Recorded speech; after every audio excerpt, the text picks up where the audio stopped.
Alors nous sommes heureux de pouvoir vous retrouver pour la vidéo du mois. Alors Julia, c'est la vidéo du mois d'octobre ou la vidéo du mois de novembre, parce qu'on n'a pas toujours le temps de la faire, donc c'est la vidéo du mois qui convient. Et donc à travers ces vidéos, nous avons vraiment à cœur de partager des pensées, des réflexions qui sont sur notre cœur à l'instant, qui sont, si je peux dire, dans l'air du temps, et plus précisément dans l'air du temps de Dieu. On est ravis d'être là, il fait super beau.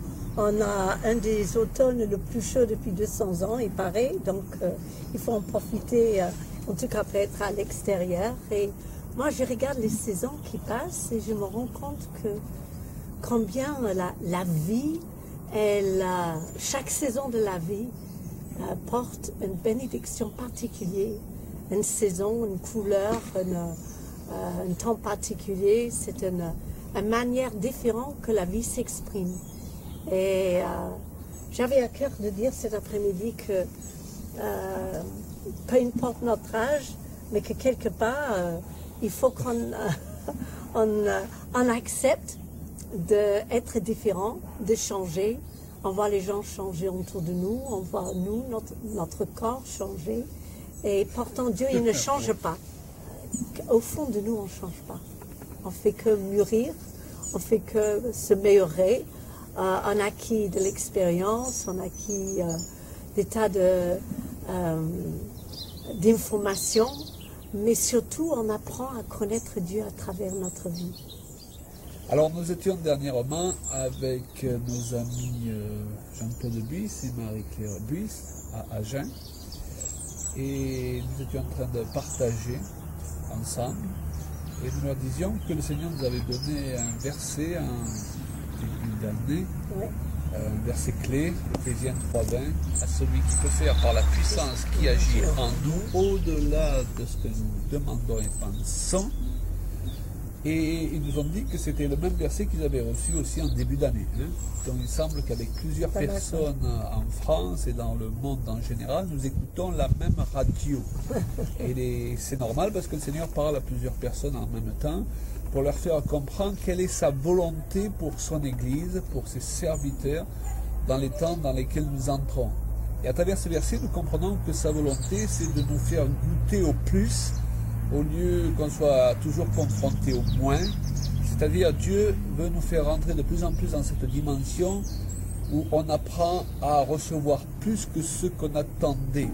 Ce verset nous dit à celui qui peut faire par la puissance qui agit en nous, donc ça n'agit pas hors de nous, ça passe par nous, mais ce ne sont pas par nos propres forces, au-delà de ce que nous pensons. Non. Déjà, imaginez le meilleur que vous pouvez concevoir, et Dieu veut vous faire rentrer dans quelque chose de meilleur que ce meilleur-là. Il va nous surprendre. Il veut nous surprendre dans l'autre sens. Parfois, on a trop souvent été surpris dans le sens où on attend quelque chose de super et il arrive moins bien que ce qu'on attendait. On attend une super somme d'argent, il arrive une super facture. On attend une super guérison et puis sur le problème qu'on a déjà, on s'enrhume. Et c'est souvent l'image que donne une bonne partie de l'Église, et je dis cela sans jugement parce qu'on en connaît quelque chose aussi de ces périodes-là. Mais Dieu veut nous faire changer de période, il veut nous faire changer de saison, il veut nous montrer sa gloire, et il veut faire aussi, nous dit ce verset, au-delà de ce que nous prions aussi. Au-delà de ce que nous concevons et au-delà de ce que nous prions. Tu pries pour quelque chose et il arrive mieux que ce pourquoi tu as prié. Et lorsqu'on voit ces choses arriver, bien, on a vraiment envie de rendre gloire à Dieu. C'est une occasion de le bénir. Alors je ne dis pas que ça signifie qu'on doit vivre une vie sans plus d'épreuves. Des épreuves, il y en a eu, il y en aura encore. Et ça fait partie de la vie chrétienne. Mais les épreuves doivent être suivies de victoires. Quand c'est qu'épreuve sur épreuve et toujours plus d'épreuves, eh bien, au bout d'un moment, on se lasse, on se fatigue. Et je crois que beaucoup d'enfants de Dieu sont fatigués aujourd'hui. Ce dont ils ont besoin, c'est pas d'être jugés, c'est pas de gens qui viennent leur dire qu'ils ont manqué de foi, qu'ils n'ont pas fait ceci, qu'ils auraient dû faire cela. Ça, c'est un peu trop facile. Mais c'est d'encouragement. Et de plus en plus, à travers notre lettre de nouvelles, à travers nos livres, à travers le ministère, À travers CJP Exhortation aussi, la page Facebook.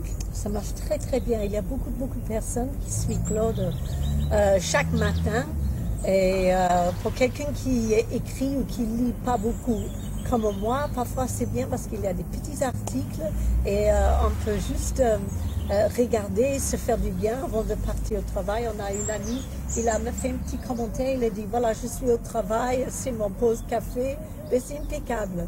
Et vraiment, je suis contente de voir comment on peut encourager et suivre quelques personnes comme ça, même celles qui sont loin de nous, avec pas ces nouvelles manières de communication. C'est vraiment très bien.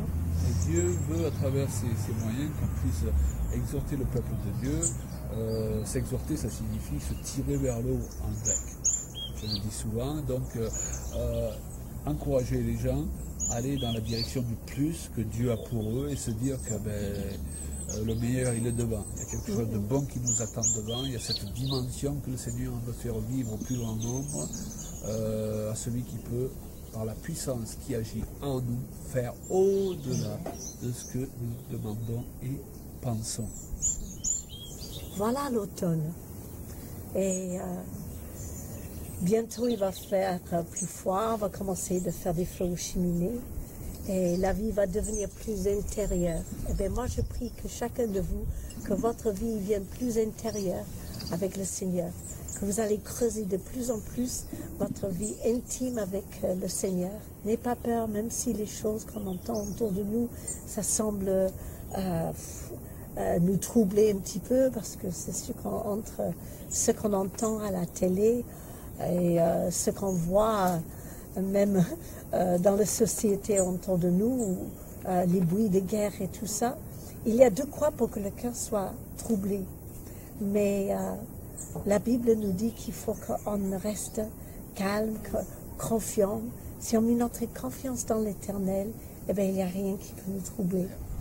Voilà, ben, le soleil commence à se baisser. Il y a une luminosité géniale dans le jardin. Et on espère de vous revoir très bientôt. Et on vous embrasse très fort. On prie pour vous. Passe ce temps avec Claude et le tous les soirs, on prie pour les partenaires, et on prie pour l'ensemble du corps de Christ en général. Alléluia. Cœur, hein. De rester fidèle à cela pour que jusqu'à des murs tombent, il y aura des percées là où il faut que les choses changent et qu'il y aura des guérisons, que peut-être se tarde depuis un moment d'arriver. Alléluia. Et nous savons que beaucoup sont dans la souffrance et nous voulons nous positionner pour prier pour eux parce que nous sommes tous dans le même combat. Mais rappelez-vous ce que nous avons dit tout à l'heure et nous voulons terminer avec cette prière, que s'accomplisse dans votre vie. Éphésiens 3:20, à celui qui peut faire par la puissance qui agit en nous, au-delà de tout ce que nous demandons, vous demandez et pensez. Qu'il en soit ainsi. Alléluia.